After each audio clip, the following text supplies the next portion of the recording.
Hi,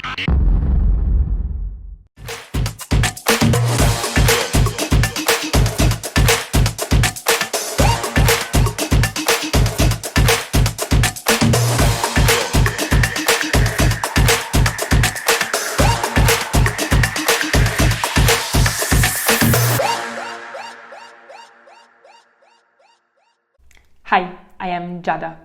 I went all by myself to Cyprus to investigate the geopolitical situation of the island. This is the second video of my series video about Cyprus. Go and check out my first video. It is about Varosha, an abandoned neighborhood in the northern part of Cyprus. In my first video about Cyprus, I mentioned the Ercan airport, which is the only airport of the TRNC, the northern part of Cyprus. Why did I do that?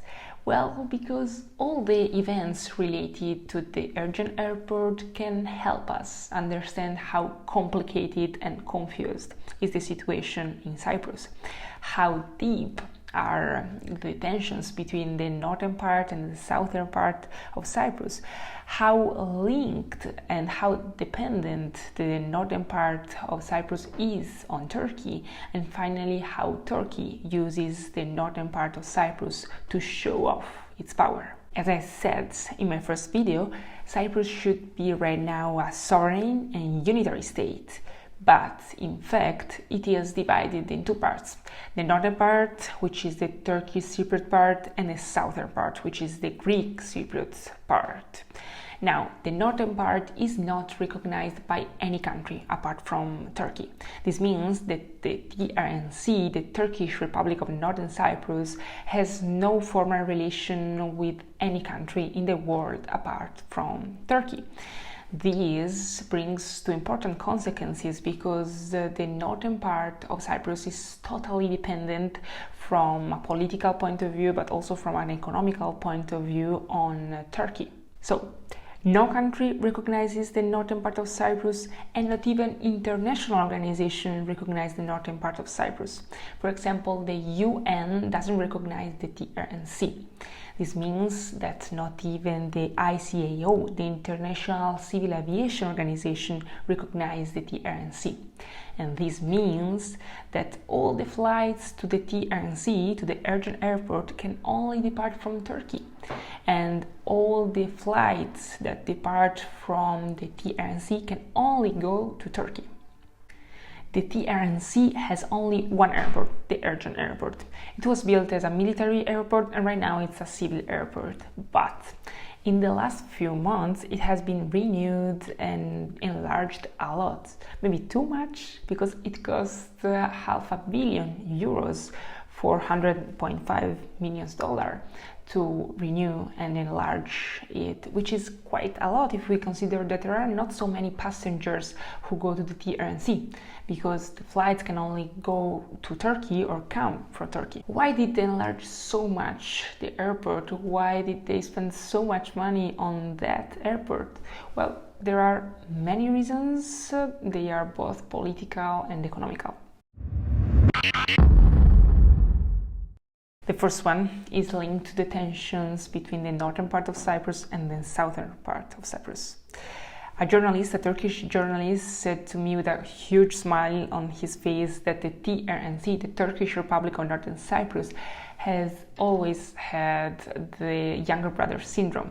We are saying to the international community, and today I've met the United Nations Secretary General, Mr. Guterres, saying that as the Turkish President, Mr. Tayyip Erdogan, expressed in his speech to the United Nations, it is very unfair that Anastasiadis, the Greek leader, has the opportunity to address the conference, but not the Turkish Cypriot leader, who is supposed to be an equal partner of the island of Cyprus. The TRNC doesn't want to be considered something less than the Republic of Cyprus, which is the southern part of Cyprus. The TRNC wants to be recognized internationally by all the countries. And right now, the TRNC can say that the Ercan airport is the biggest airport on the island. The southern part of Cyprus, the recognized part of Cyprus, has two airports, the Paphos airport and the Larnaca airport. They are both quite big, and they're not so far away from the capital Nicosia, because the island is not so big. Actually, it's quite small. But the TRNC can say, well, we have the biggest airport here, you know.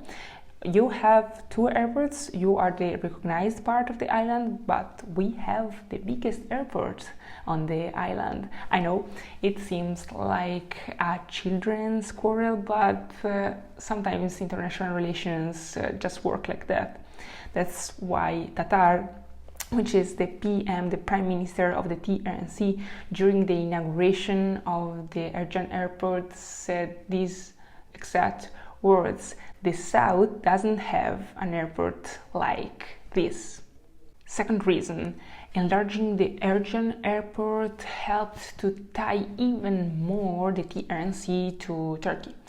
As I said before, the TRNC is completely dependent economically and politically on Turkey. And this is normal because the TRNC is only a tiny part of a tiny island in the Mediterranean. It has to have some relation with other countries, with bigger countries, to export, to import, to sustain its economy. But the only country to recognize the TRNC is Turkey. So the TRNC is completely dependent on Turkey. And of course, the Ercan airport was renewed and enlarged thanks to Turkish money. The 400.5 million euros came from Turkey. And the company who built, who enlarged and who renewed the airport was a Turkish company, the TNT company. And this company has also benefited from some tax breaks that were granted by the TRNC authorities. These are all ways to link even more Turkey with the TRNC and to make the TRNC even more dependent on Turkey. Third point, enlarging the Ercan airport is a way to send a message. It's a way to send a message for the TRNC. The TRNC is saying to the south of Cyprus and to all the countries in the world, you see, I have an airport, I have the biggest airport in this island, I have the money to build it. Why don't you recognize me as a country? Why do you say that I'm not a country? Why do you say that my authorities, my government is not existing?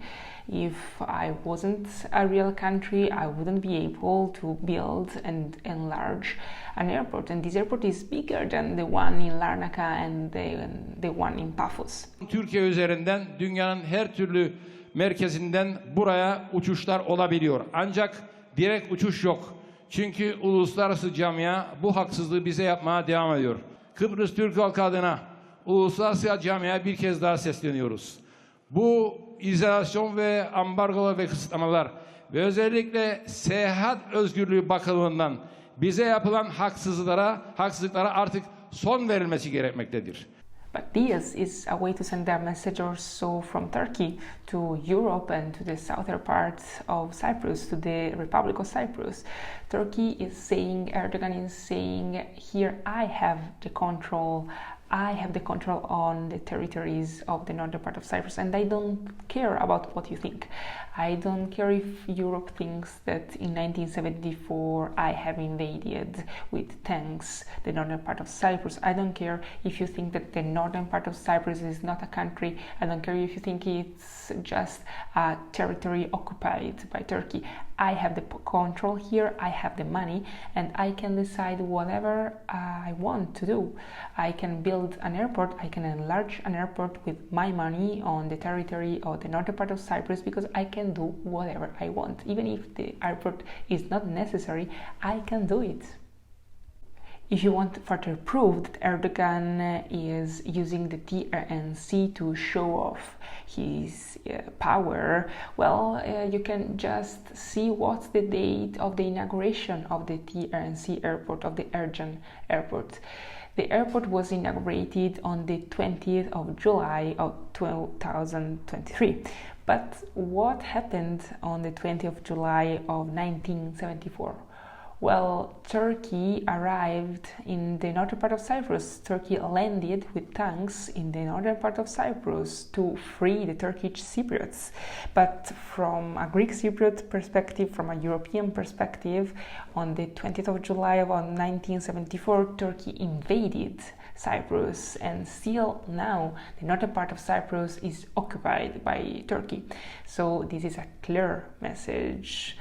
Turkey is saying, I have invaded the northern part of Cyprus in 1974 and still now I have the control, I have the power. Still now I can inaugurate an airport on the same date in which I invaded or I arrived in the northern part of Cyprus with my soldiers, with my army. This is a clear and strong message.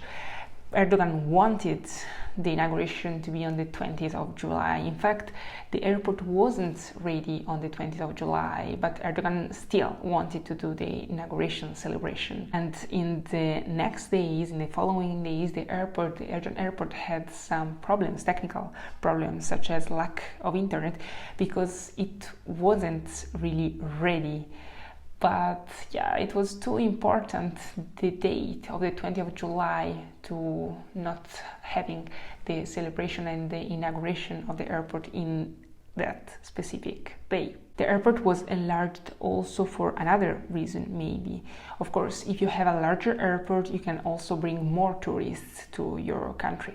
But the majority of people who go to the Ercan airport are Turkish people. And in general, tourists prefer to go to Paphos or to Larnaca to go to Cyprus, not the Ercan airport, because if you want to go to the Ercan airport, you have to go first in Turkey and then from Turkey take a flight to the Ercan airport. It's quite easier to take just a direct flight to Larnaca or to Paphos. Okay, here we are. The story of an airport can tell us a lot about Cyprus, a lot about an entire country. In my first video, I said that the second video was gonna be about Cyprus history. I just changed plans. I wanted to dedicate an entire video to the Ercan airport because there are quite a lot of information about the Ercan airport. So the next video will be about the history of Cyprus. Stay tuned, and if you like the video, put a like, share it, and thanks for watching.